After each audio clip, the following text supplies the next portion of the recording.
హరి ఓం. గురువు నుంచి జ్ఞానాన్ని పొందితేనే, ఆ జ్ఞానం మననం విచారణ చేస్తేనే మనం సాత్విక, రాజసిక, తామసిక అని అర్థమవుతుంది. ఆ గుణాల నుంచి వారు జ్ఞానం మనం నెమరేసుకుంటే నిర్గుణంలోకి ప్రయాణం చేస్తాం. నిర్గుణం అంటే గతం గతః. ఈనాడులో ఆడవారిలో అమ్మతనం, తల్లితనం, మాతాజీతనం, మాతృతనం ఉన్నాయి. అవే యోగా ప్రాణాయామ చేస్తూ స్వచ్ఛతా శరణాగతితో జీవిస్తూ ఉంటే మనం అంటే ఏంటో మనం తెలుసుకుంటాం. తెలుసుకున్నది అక్కడ ఆగిపోతే సరిపోతుందా? మనం నేర్చుకోవాల్సింది సనాతన ధర్మం నుంచి ఈనాటి వరకు ఎంతో ఉంది. ప్రతి ఒక్కరి నుంచి మనం మార్చుకోవాల్సింది ఎంతో ఉంది. అందరి ఆడవారిలో మనము ఒకరిగా జీవిస్తే ఎలా? ఆడదే అంటే తన గురించి తాను ఆలోచించుకునేది. మాటలతో, చేష్టలతో, పనులతో ఎదుటివారిని వేధించేది. అమ్మతనం తన బిడ్డల్ని యోగ్యవంతంగా తీర్చిదిద్దుకునేది. తల్లితనం తన కుటుంబాన్ని అంతటినీ సమభావంతో చూస్తూ, తను నేర్చుకున్న సంస్కారాన్ని పంచుతూ, ప్రతి ఒక్కరిని తీర్చిదిద్దుతూ ఉన్నతమైన సంస్కారాల్ని అలవర్చేది. మాతాజీతనం సమాజాన్ని అంతటినీ తన బిడ్డలుగా ఆదరించి, ప్రేమించి, తను నేర్చుకున్న సంస్కారాన్ని, తను వెళ్ళిన మార్గాన్ని అందించేది. అలా మాతృతనం భూమాత, భారతమాత, గంగామాత అవి మనలో ఉన్న చెడుని తీసేసి స్వచ్ఛమైన వాతావరణాన్ని, స్వచ్ఛమైన నీటిని, స్వచ్ఛమైన సంస్కారాన్ని ఎప్పటికప్పుడు అందిస్తూనే ఉన్నాయి. అలా జీవించేది.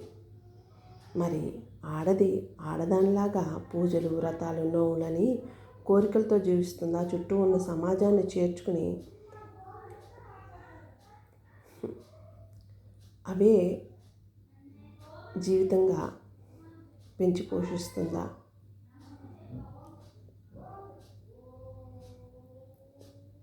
ఎప్పుడైతే హిమాలయ యోగ మార్గం అనుసరించామో మన యోగ్యత ఏంటో మనకు తెలుస్తుంది.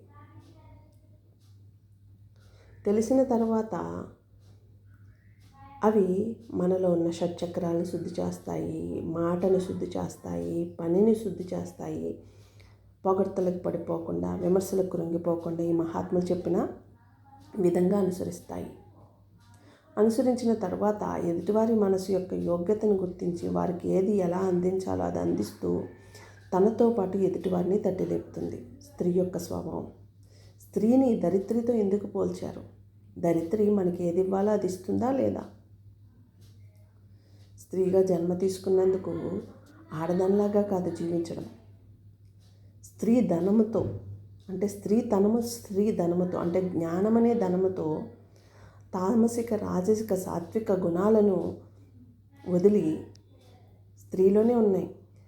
సా అంటే సాత్విక, తా అంటే తామసిక, రా అంటే రాజసిక.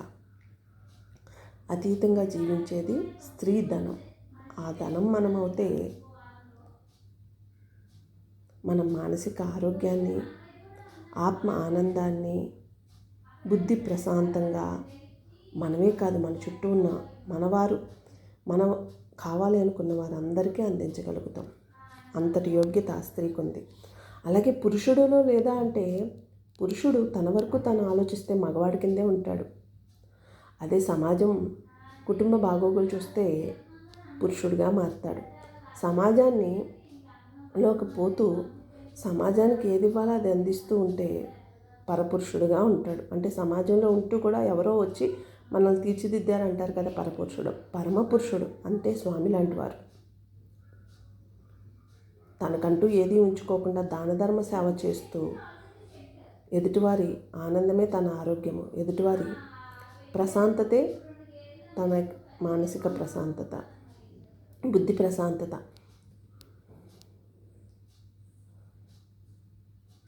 ఎదుటివారి మార్పే తన జీవన విధానంగా ప్రతి ఒక్కరి నుంచి నేర్చుకుంటూ ఈనాటికి మార్చుకుంటూ మన ముందు ఉన్నారు. వారిని చూసి నేర్చుకుంటే ఎంతో ఉంది. అందుకే ఆధ్యాత్మిక విద్య ఆది అంతం లేనిది. ఆడదాని స్వభావం అడుసులో తొక్కేసి స్త్రీగా జీవిద్దాం. మగవాడి అహంకారం నేను అనే దాన్ని వదిలేసి పరమపురుషుడిగా తయారవుతాం.